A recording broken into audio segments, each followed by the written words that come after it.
سرمایہ دار بنایا، تو تو ایک بکری کا سوال کرتا ہے، ارے میں اپنے رب کے نام پر ساری بکریاں تجھے دینے کو تیار ہوں۔ دین کا کام کروں گا، دنیا کا بھی کام کروں گا، لیکن جیسے اللہ مال دیتا ہے، جب حساب لگاتا ہے نا کہ اللہ نے 10 لاکھ روپیہ، اچھا 10 لاکھ کا 15,000 روپیہ یہ ہوگا، 2,500 ہوگا نا، شاید 25,000 ہوگا، 25,000 روپیہ، 25,000 پسینے چھوٹ جاتے ہیں۔ لیکن سوچنا چاہیے کہ پہلے تو میں 10 روپے کا بھی آدمی نہیں تھا، اللہ ہی نے تو مجھے 10 لاکھ کا آدمی بنایا ہے۔ اس نے کہا میرے پاس کچھ بھی نہیں ہے، مانگنے کا بہت اچھا طریقہ تو نے استعمال کیا، چل جا یہاں سے۔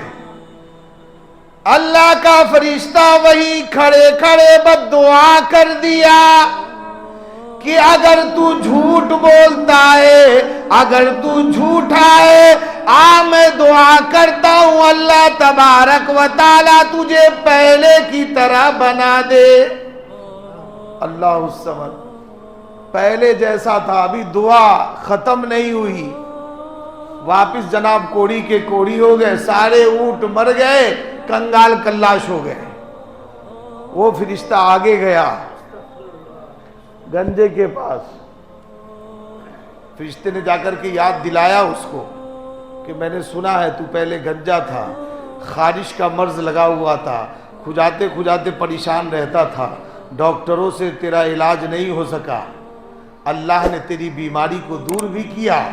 اور اللہ تو بہت غریب آدمی تھا، اللہ تبارک و تعالیٰ نے تجھے مالدار بھی بنایا ہے۔ اسی پروردگار عالم کے نام پر ایک گائے کا سوال کرتا ہوں، مجھے دے دو، میں مسافر آدمی ہوں، پردیسی آدمی ہوں، اس کو بیچ کر کے اپنے سفر کا خرچہ نکال لوں گا، اپنے گھر صحیح سلامت پہنچ جاؤں گا۔ جیسے ہی فرشتے نے کہا، وہ گنجے نے کہا کیا کہا جناب، کیا بولے، دوبارہ بولنا، تھوڑا سا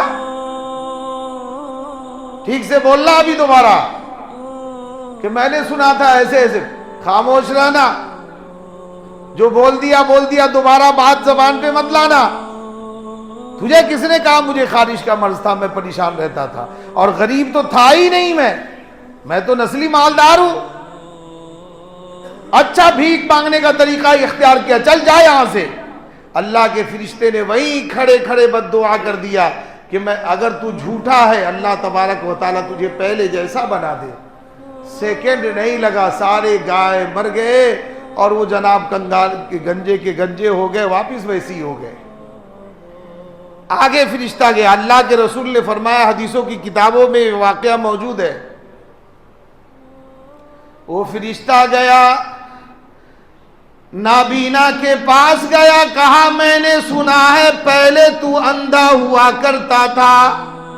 تیری دونوں آنکھیں نہیں تھی، تجھے دوسرے کا محتاج بنا پھرتا تھا، تجھے ٹھوکریں بھی لگتی تھی، تجھے دوسرے دھکے بھی لگتے تھے، تو پریشان آدمی رہتا تھا،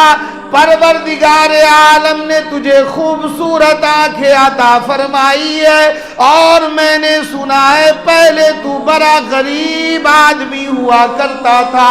اللہ تبارک و تعالی نے تجھے مالدار بنایا، دولت مند بنایا، اسی پروردگار عالم کے نام پر میں تجھ سے ایک بکری کا سوال کرتا ہوں، پردیسی آدمی ہوں، مسافر آدمی ہوں، ایک بکری دے دو، میں اس کو بیچ کر کے اپنے گھر کو پہنچ جاؤں گا۔ نابینا سے جب اس نے کہا نا، زارو قطار رونے لگا، آنسوؤں سے دامن بھیگ گئے، اور کہا بے شک تو ٹھیک کہتا ہے، بے شک تو ٹھیک کہتا ہے، پہلے میں اندھا ہوا کرتا تھا، اللہ تبارک و تعالیٰ نے مجھے بینائی دی ہے، اس رب کا احسان عظیم ہے، اور یہ بات بھی تو نے ٹھیک کہی کہ پہلے میں غریب ہوا کرتا تھا، کنگال کلاش ہوا کرتا تھا، میرے پاس دولت بھی نہیں تھی،